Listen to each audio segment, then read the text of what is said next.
And so it's likely, why do I tell you these things? Is it because I want you to see a dark view of the world? No, there's a reason I tell you that there's darkness. Because there is. Does it go away because I set up a rainbow and lights and everything? No, it doesn't go away. The way that it goes away is because you become willing to confront it. You can't confront the thing that you aren't aware that's there. Imagine if the first time that you confront real evil is when you're confronting real evil. You've never heard of it before. Imagine the first time that you ever actually have to interact with a psychopath is the first time that you have to interact with a psychopath.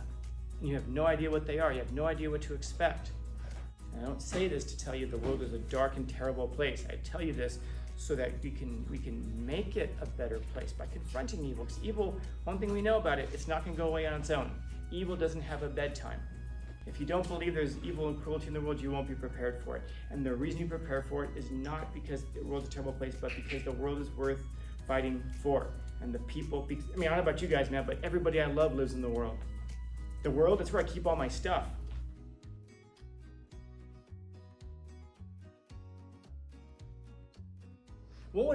Take a guess, what would happen, what do you think would happen if we had a news channel that was all positive news? But I wanted to answer that one question real fast. How do we know, though, that if we started a news thing, a news station, a news website that was all positive news, that nobody would watch it? There's a really obvious answer to that.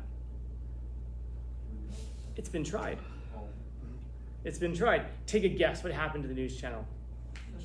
Shut down. Yeah, nobody watched it. Nobody watched it. There's an Instagram account I follow called Global Positive News. And it's got like millions of subscribers because it's like, yeah, we want to see the positive news. I came across it and I started following it because I was just like, yeah, it's a bunch of positive news stuff. And it's interesting because I noticed that every, maybe once a week or so, maybe every couple of weeks, it posts a story that's not positive at all. It's a negative story, just framed in a positive way. And I'm like, really? We couldn't, even the people who are subscribed looking for positive news in the world, we still have to throw a little slight at it in some way, just to darken the world up a little bit. And all of these things are absolutely true. Why is it that we, like you're saying, we have this tendency towards the negative and it gets our attention more? There is a good reason for it. Does the positive stuff keep you alive? Does awareness of the negative stuff keep you alive? Yeah, there is an evolutionary advantage to this. If I tell you, hey, down that one street, there's cotton candy and popcorn and pizza. It's a great place. It's good to know. It's good to know. If I tell you, go down that street over there, there's a good chance you're gonna die. Most of the people who go down that street never come back. Which of those two pieces of information would you rather have in real life? Yeah, you're never going to enjoy the popcorn and pizza and cotton candy if you're dead. So the piece of information that's more relevant to us is what's out there that's going to kill me. When we look at ancient cave paintings, not a lot of cave paintings of people having parties. A lot of cave paintings, though, of the animals that were killing them. And almost directions like avoid this negative, avoid this negative, avoid this negative. And so there is an advantage to this, of course. And so it gives us at least an explanation, an understanding, rather than just kind of shake our heads and be like, oh, we're so negative. People are just negative, and that's why we have to have the negative. But understand that that's what shapes our view, though, of the world. If you're always taking in negative news, well, then it's easy to believe that the world is a terrible negative place. This is why, if I'm asking about, if we really wanted to put together a list of the bad stuff that's here, this list could be long. And in fact, if I gave you an assignment list 10, 15 bad things that are happening in the world right now, there's a good chance all you'd have to do is open up your phone and go on your social media accounts and start scrolling and then taking notes. Because that's a lot of what's being reported. I was watching this documentary the past couple of nights. So bittersweet. I almost want to show it, but I can't possibly think of a context in which we would show it in here. It was the high school, it was in Florida, wasn't it? Marjorie Stone Douglas school shooting. That was a few years ago, 5 years ago now, I think it was. Stoneman Douglas thing was called. In short, it's a really well done documentary. Usually they're not, like those kinds of things are just like emotional pulls and stuff like that, but this one explains the timeline of everything that's going on, and it has like a layout of the building, like an overhead layout of the building, and it shows the movement, and it has like dots that represent the people, and it like puts together this really interesting timeline, and it's fascinating. There's a story about this one teacher who was killed, and it was kind of like in the new building over here where you have like the doors facing each other, you know, like your classroom is here, and the other classroom is like, you know, right here, you know, and they open up in different directions. And there was a teacher who was talking about how she saw this shooter coming down the hallway, and so she's trying to warn this teacher here, you know, he's coming down the hallway, but he can't see the shooter. And he's too distracted by all the sounds, the noise, and he's trying to get students into his room. So this teacher, she sees him coming, she goes to go in, I believe she gets hit, she survives, because she's telling the story. And then the teacher, though, who's here, he doesn't see the guy coming because he's in that like little alcove. If you know what I'm talking about, the new building, the way the classrooms are facing each other, he never sees, so the shooter comes around and shoots and kills him. The reason that he was shot and killed was because he kept trying to get more students into his classroom to be safe. And he did. He ended up saving a bunch of lives. The shooter never entered a classroom. The shooter killed everybody that they killed in the hallway, going up and down. Goes up, you know, and so they're telling the story about this guy, and I'm thinking that's why I said I want to visit this murder thing again, this kindness thing again as well, because as they've pointed out, this one teacher, he just happened to be one of those guys that they said if he had it to do over again, knowing what he knows, everybody who knew him was saying he'd done the same thing. Because by him being out in the hallway as long as he was, he managed to save the lives of more students. And they're saying he's just one of those guys who would save the lives of more students. Are there people out there who would not save the lives of more students? Oh yeah, overwhelmingly. Your teachers would probably not save the lives of students. And I don't say this as, you know, they're just selfish, they don't care. How many of you in here would give your life to save your teachers? Yeah, one person. That's probably legitimate too. That probably is about the number. And if you pulled in a room full of teachers, same number here, and asked them, how many of you guys would give your life to save your students? How many of the teachers would say they would? Oh, almost all of us would say we would. But would we? I'm not saying we're honest. I'm just saying we would. They matter to me because they are the future. But there's something beautiful in that, because there's no greater love that a person has, but that they would give their life for friends, or that they'd give their life for the people who they're especially charged with protecting. And by the way, there were teachers who ran. There was one teacher who got killed in the hallway. It was just one of those things, man. He was a football coach. Apparently he heard they were shooting in the building, and guess what he did? He entered the building. He's like, people are getting shot. He just heard the shots, and someone was saying, I think they're shooting in the building. He was a football coach. He's like, not on my watch. He enters the building. He gets at the door, and it's one of those things where and they have like the timeline of everything. The shooter's coming around the corner just as he's entering. And it's like, whoa, seriously, bro?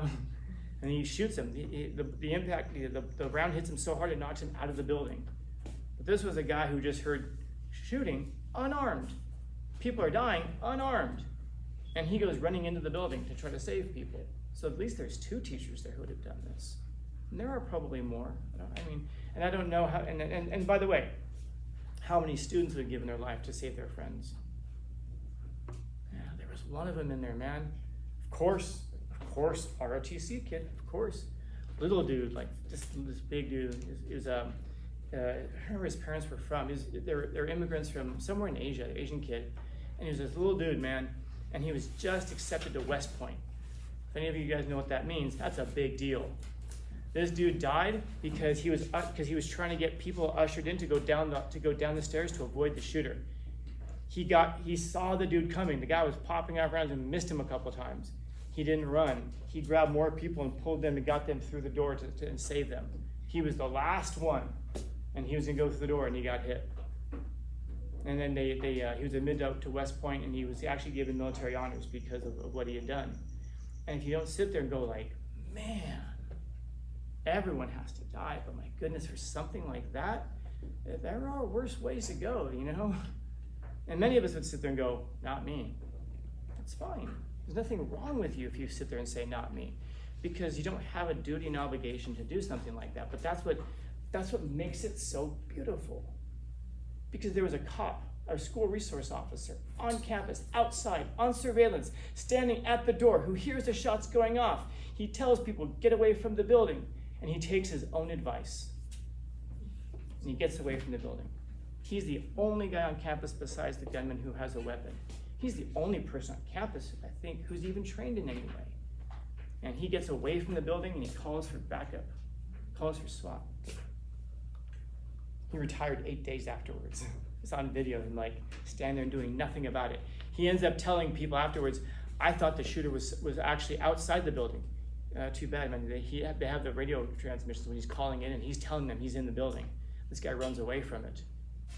Little 5-foot, ROTC student gives his life with unarmed to protect. You have a football coach who runs in unarmed to protect. You have a teacher who stands by the door and saves the last few students because they loved the people. They loved humanity. They loved the people who they were around. And then the one guy whose actual job, whose actual obligation it was, who actually cashed a paycheck for 30-something years to do this, was the one guy who does nothing about it. You see the beauty, though, in that? The person who'd be willing to do that? It just sucks that the world doesn't have those kinds of people, because those are the kinds of people who we would put in this category over here. These are just the things that are good about the world, but man, imagine if we listed the people here. Yeah, we could list lots of people over here, and the truth of the matter is that most people would be here. Are you good or bad? Yes. Are you selfish or are you selfless? Yeah. Are you self-centered or do you care and love others? Because most of us are both of these things. And it's almost like, what day did you get him? What day was it that this happened? Did you get him on the good day or did you get him on the bad day? That trial, that challenge that you're going to face, is it going to get you on your good day, the day that you're good, or is it going to get you on the day that you're bad? Because most of us are in that in between. It's going to be a crapshoot for most people.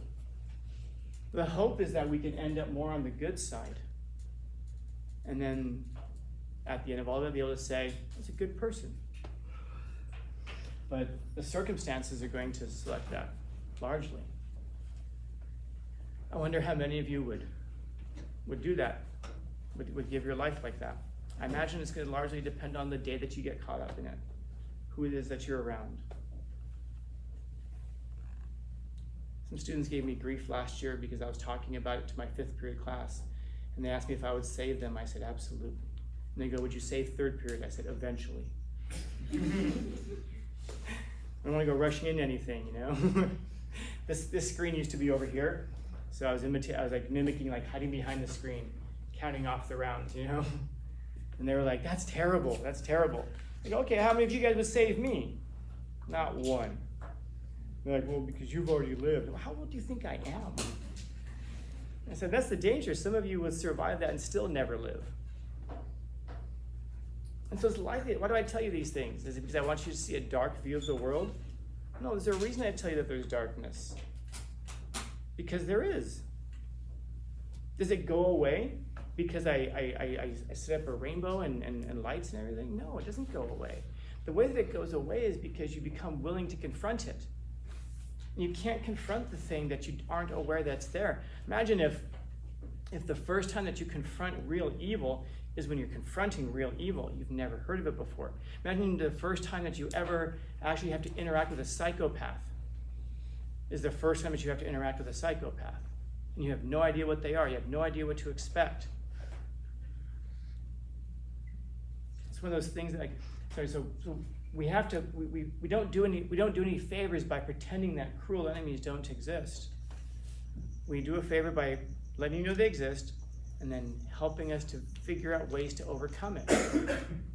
A lot of this class is not even necessarily overcoming the enemies outside. A lot of it is overcoming those things in ourselves.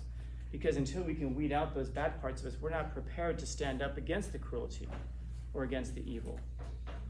And a lot of people aren't. That's why we hire people with guns to go overseas and fight cruelty and evil someplace else, so that we don't ever have to confront it. And then while we send somebody else to go do the fight, I can stand here and say, guys, violence is never the answer. And then we all, he's such a good person. And any of you who ever believe, if any of you really believe violence is not the answer, ever, please tell me. Please tell me. Have your wallets and purses ready, because I'm going to rob you. Oh, let me guess. You'll call the police. Oh, so you'll let somebody else do the fighting for you. You let somebody else do. So it's not that you don't believe that violence is never the answer. You just think it's never the answer for you. Then I wonder if you're able to stand up against the bad. And it's no surprise that people who think this way are going to be incapable and refuse to stand up against evil. You'll find, by the way, oftentimes these will be the same people who deny evil even exists. Because if evil doesn't exist, I don't have an obligation to fight against it. Whew. That means I may never be defeated. But evil is going to exist whether you acknowledge it or not. Gravity exists whether you accept it or not. Guys, the earth is not flat, whether you accept it or not. We live in a universe that does not care about our opinion of it. And one of the facts of the universe is that you will encounter cruelty and evil. And I don't say this to tell you the world is a dark and terrible place. I tell you this so that we can make it a better place by confronting evil. Because evil, one thing we know about it, it's not going to go away on its own. Evil doesn't have a bedtime. We don't defeat it by pretending it doesn't exist. But we defeat it by being capable and prepared. And that takes courage, heroic courage.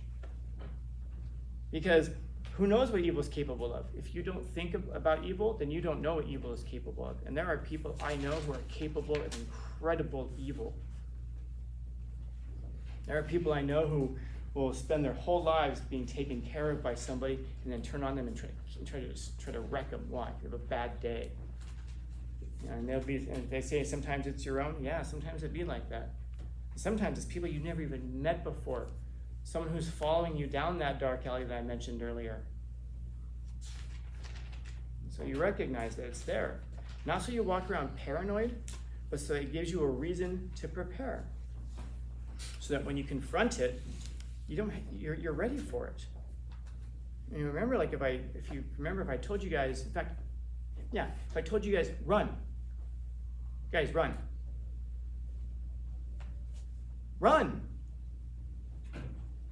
Why aren't you running? Why aren't you running? I just told you to run.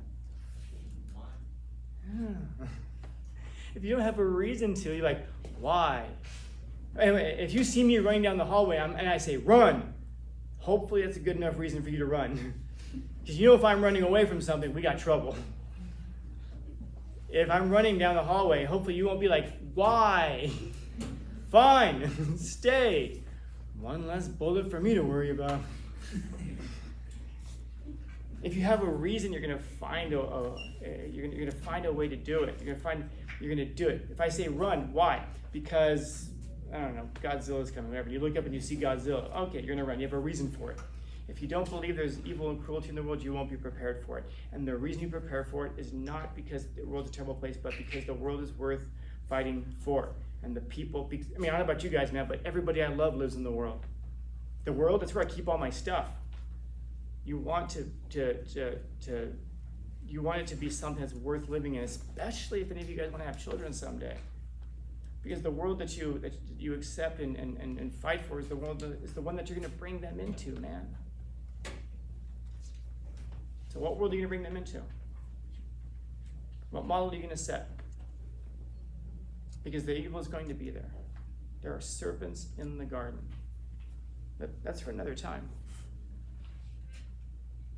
I tell you this not to make your destiny darker, but to make it brighter. To tell you that the dragons in your life, they exist. But guess what?